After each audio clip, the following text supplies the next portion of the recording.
It is such a gorgeous day outside today. Definitely too pretty to be inside, but we have an overabundance of eggs. So today, I'm gonna pickle some. This is everything you need.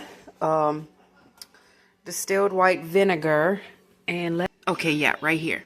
You want to make sure it says 5% acidity. They've actually come out now with some vinegars that are even less than that.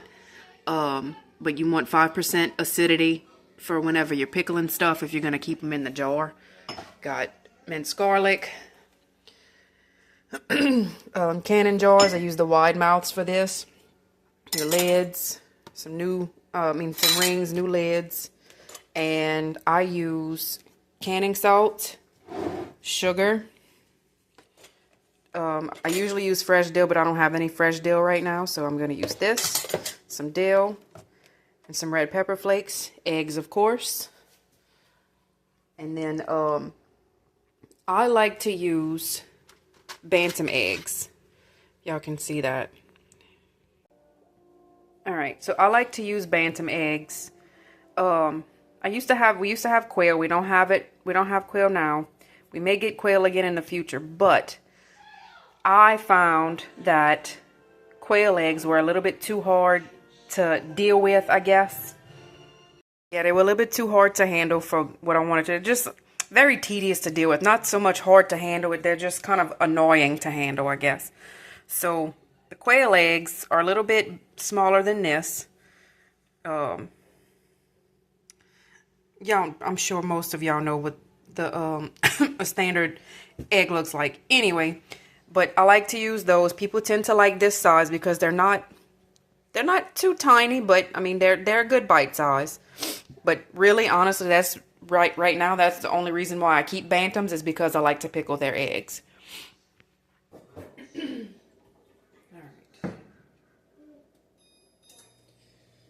Gonna add a few of the eggs at first, and then that way I can let these start heating up, and then I'll add I'll do all the eggs together, and then I'm gonna put some water on top of them. Because whenever I go to peel these, that's gonna be the fun part.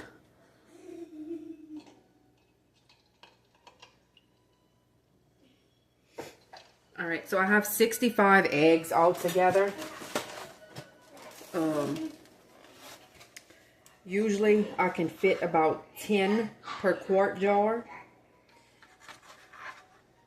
And then, but I did get, so that'll be about 6.5 jars. I got 12 out just in case I can fit, just in case I need more. But, usually the Bantam eggs, I can usually fit about 10 per jar. And then I don't keep all of these. Most of the time I'll sell them. People like to eat these. I like them too. I like them in a salad. My husband likes them as a snack.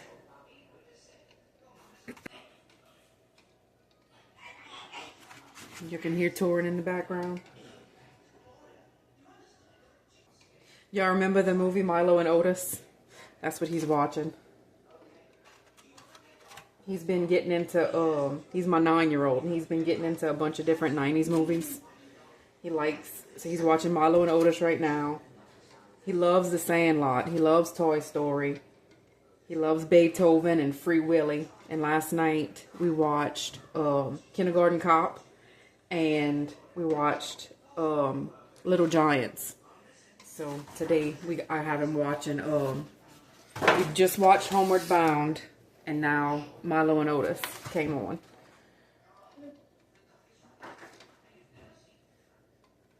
Like, I think those movies are a lot better than some of the things they came out with. You know, they come out with recently and stuff. So,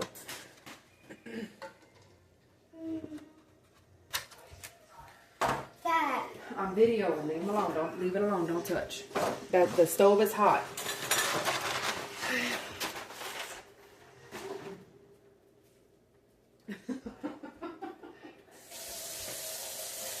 See yourself. And y'all, today is actually March 21st. Y'all are going to see this video a lot later, but today's March 21st. Today is National Down Syndrome Awareness Day. So, he gets to make an appearance. Dad. Yeah. Just wave it to the camera. Dad. Huh? Dad. I'm making pickled eggs and I'm showing everybody how to make them. No, it's so hot.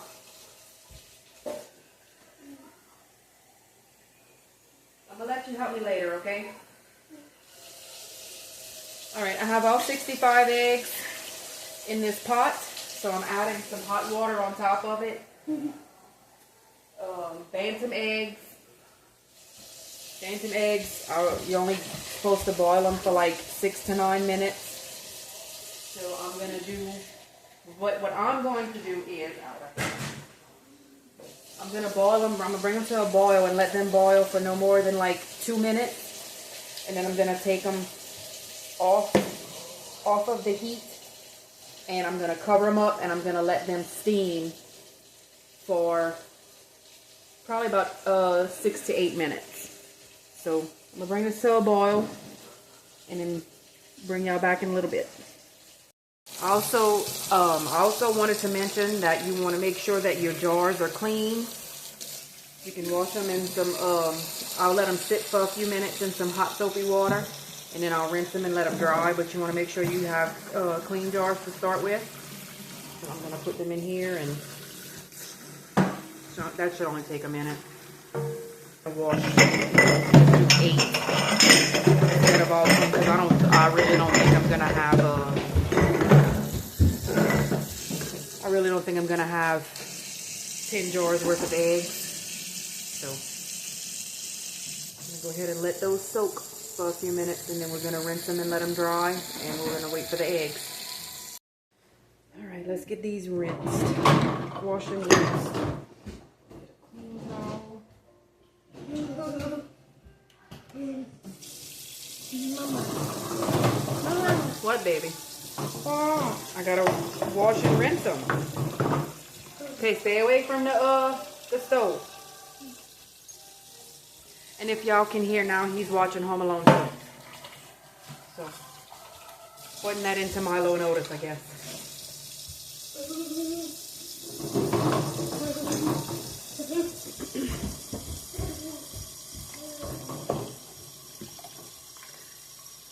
You know, while y'all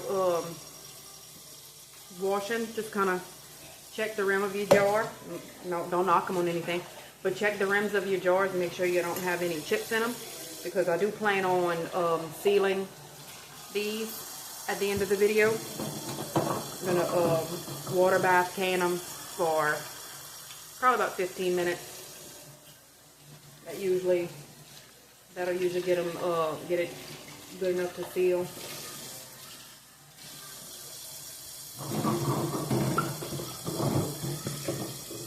I do 20 minutes to be safe, but I think if I do 20 minutes, it's gonna overcook the eggs.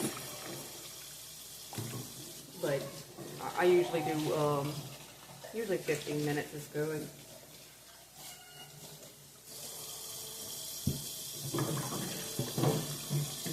And y'all, just a disclaimer, I am not following any specific recipe. I don't believe there's a ball recipe for eggs. I don't think there is. It's considered what they would call rebel canning. But I mean, the eggs are covered in vinegar, and I've been having a jar. I've already eaten a jar of eggs that I've canned about a year later. So, and if I, just smell it before you eat it, I guess. I don't know. I'm just showing y'all what I do. They're just about starting to boil. I'm moving a little bit.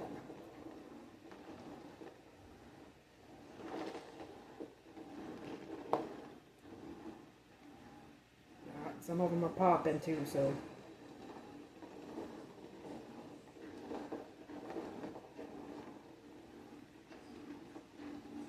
So I say 65 eggs, but I guarantee you I'm not gonna can or jar 65 eggs. Some of them will already be cracked.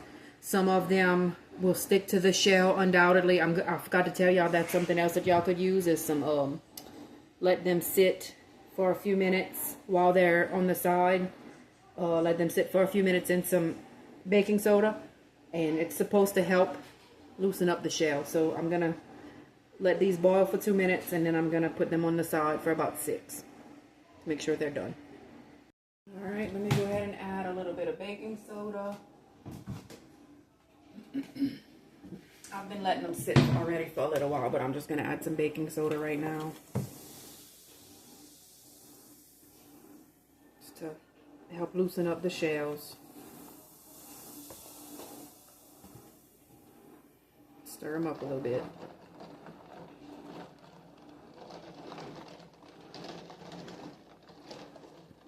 All right. Glass bowl. Y'all ignore my sink. Just put a little bit of vinegar in there. And then some cold water.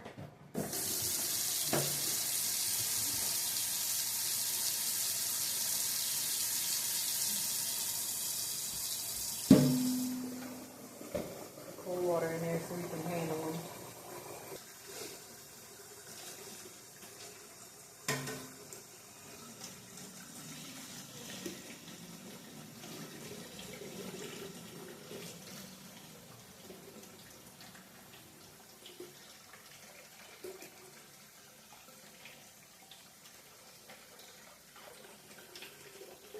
There you go, they're already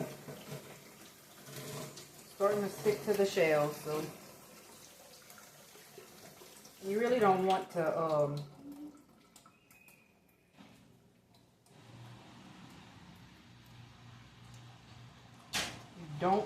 put eggs that are broken, really too cracked in the jars, because the yolk is gonna like muddy the vinegar brine. But I'm gonna go ahead and get these peeled up. Extra shell. Get these peeled up, and we're gonna see how many we ended up with. But let them sit, get that some of that baking soda smell off of them. Let's try another one real quick. Guess one cracked too. That's the only thing that's crap about Bantam eggs. They end up cracking, and they end up sticking to the shells more often than the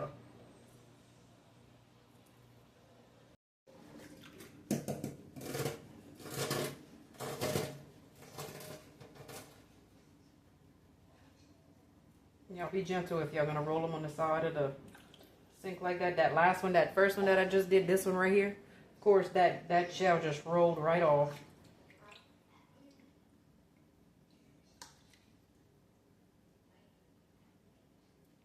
Another trick you can do, but I don't like wasting that much vinegar. Another trick you can do is after you boil them, and I've done this with quail eggs before, but I'm sure it takes a while longer to do it with regular eggs. But another trick you can do is let the eggs with the shells themselves soak in vinegar.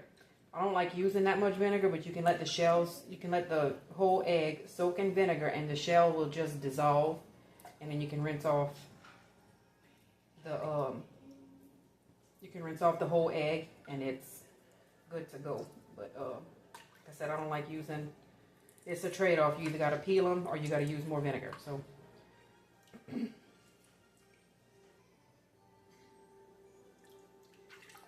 that one's decent. So you see, some of them are better. Oh, I did forget to tell y'all something else. You do have to.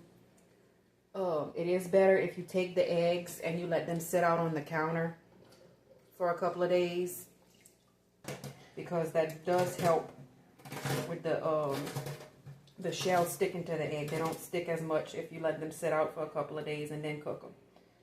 So that's what I did.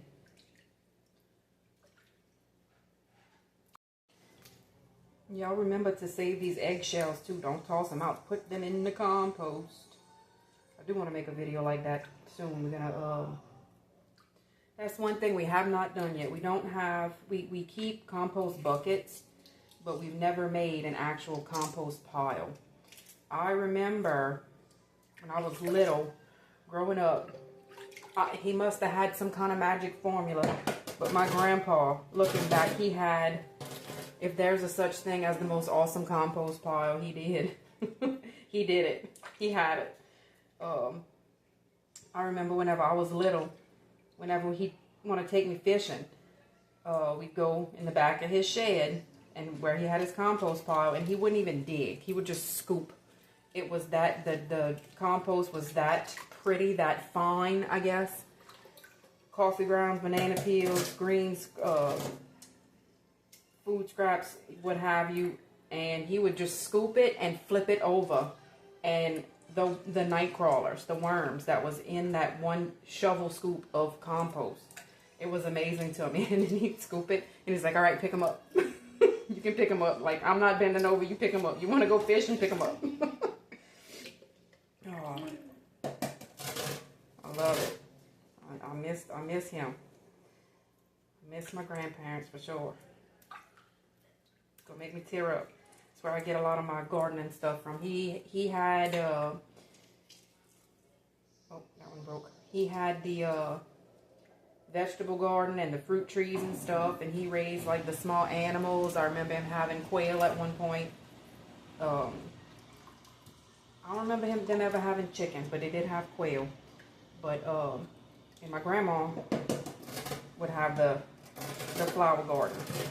She had the most beautiful roses all the time, and she had her driveway, and you know, next to her house was lined. They were, when I was really little, it was as she got older, it was a little bit less, but when I was really little, roses everywhere, lilies, amaryllis, different types, just a bunch of different types of flowers. She had flower beds lining her house, lining the driveway, lining the road on the side, on the side of the road, kind of like borders or whatever.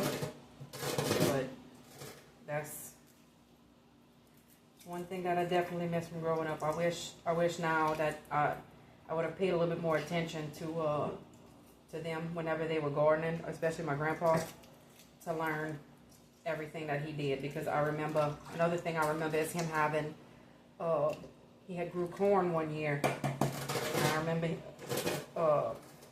he walked with me, let me walk with him in the garden, and he pulled the ear off and he let me taste it. And that just fresh off the stalk. And that was like one of the best tasting corns. I don't even know what kind it was, but the best tasting corn I've ever had. He's also made me, I remember him growing turnips. He made me eat a turnip. He took a salt shaker. He just took a salt shaker and he sprinkled some salt on it. He's like, here, take a bite. Did not like it, even with the salt. Did not like turnips. But, yeah, that's definitely one thing I wish I would have paid attention to whenever I was younger. It's crazy. He's been gone 18 years now. And my grandma passed away in 2019. Actually on Torrin's birthday. Those are some people that I wish would have stayed around a lot longer so my kids could really get to know them. Lord, I miss them people. Don't take your family for granted, for sure. All right, let's start off with 6 of them. Let's see.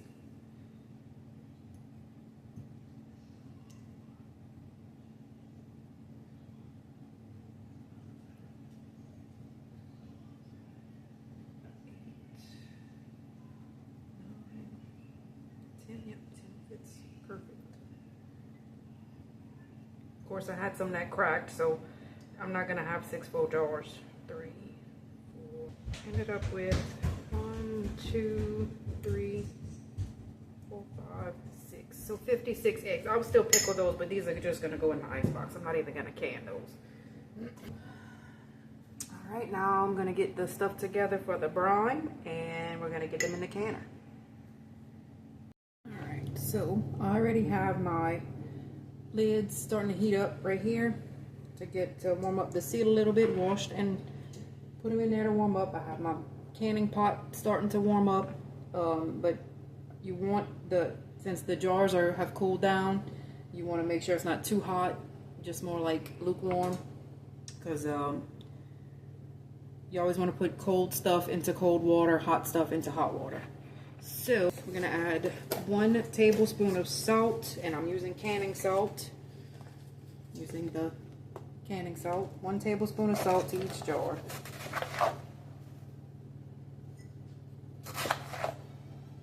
About, doesn't have to be perfect.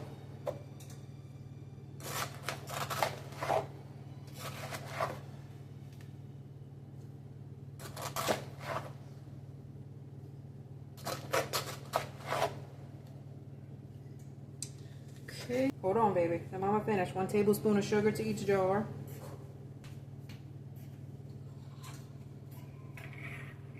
I need those. Leave those there. Okay. Now we're gonna have about a tablespoon of the minced garlic.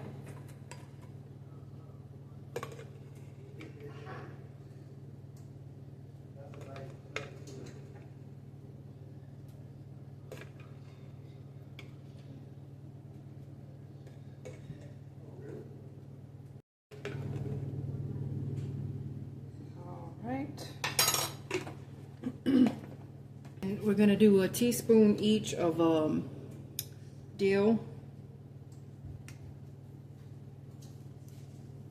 dill, and the crushed red pepper flakes. I mean, you can, I'll say a teaspoon, flavor it like you like it.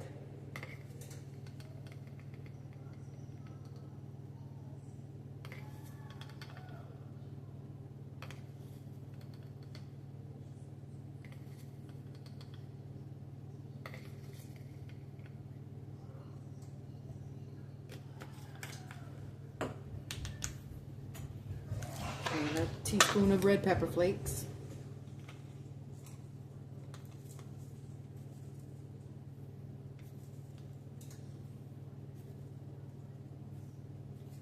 You can add anything you want to these. You can flavor them how you want them. I like dill. I like the dill flavored. Some people use pickle juice and vinegar and onions. I'm not a fan of all that. I tend to stick to a certain way that I like them. So this is what I do. All right, and then after that, you're gonna top them off with the vinegar.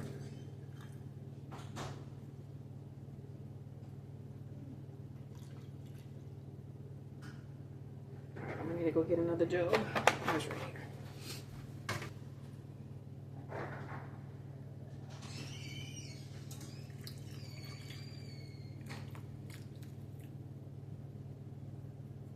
And I fill them to that bottom line right there. Maybe a little bit more.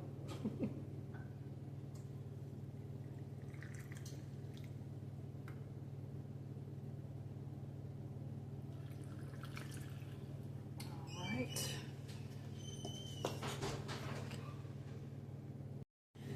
Anyway, like I was saying, I prefer to use coffee filters. I'll dip them in here and I'll wipe the rim, because I don't always have napkins on hand. So, but I have a napkin today, but I use coffee filters because they're clean, and I don't use I have a percolator now. I don't have a regular coffee pot, so that's what I use them for. And they're like, there's no fuzzies on them, I guess.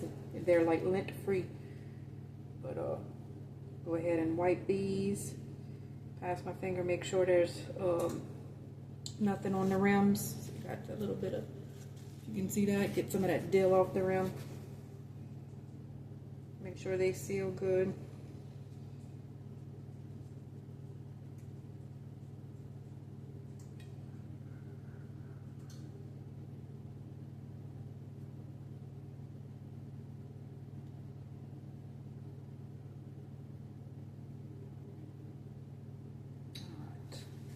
this is what we're gonna have to do here.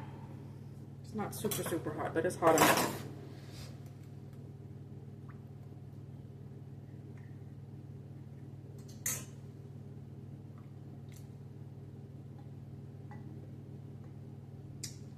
Where's the, not this one. This one's just gonna go in the solid. That one's done. Anyway, that one.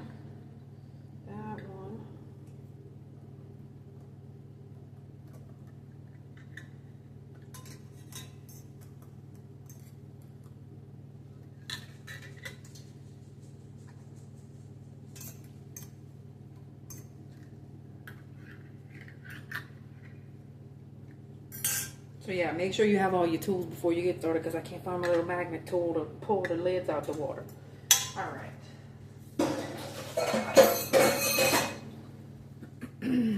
Rings. Finger tight.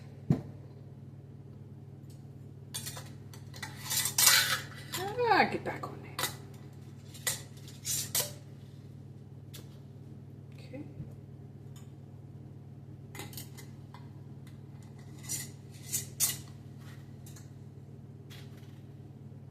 Finger tight. You don't want them too tight because you don't want the lids to bust. You know what? I've never actually pressure canned yet. So hopefully I'll learn how to pressure can this year, and I can take y'all along with me for that. Sure. All right. I like to shake it up a little bit so that sugar's not sitting on the bottom.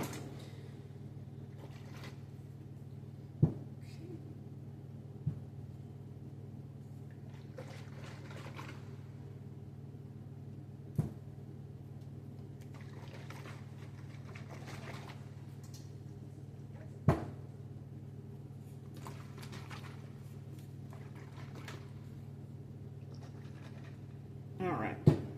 Okay, now I'm gonna go ahead and put them in the canner right here, and I'm gonna can them for 15 minutes, and that'll be it, y'all. So that's pretty much what they're gonna look like after they get canned. It's just gonna be a little more orange. Hang on a second. Just if y'all do decide to keep some in the ice box, you need to keep it in there. Probably, I'd keep it in there for about 2 weeks. You see all my eggs? Look at that. Keep it in there for about 2 weeks to let them to let it soak up some of that brine, and they'll be good.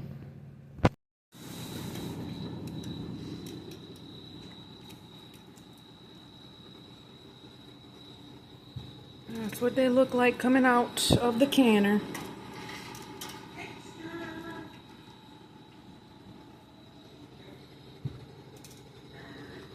Dylan.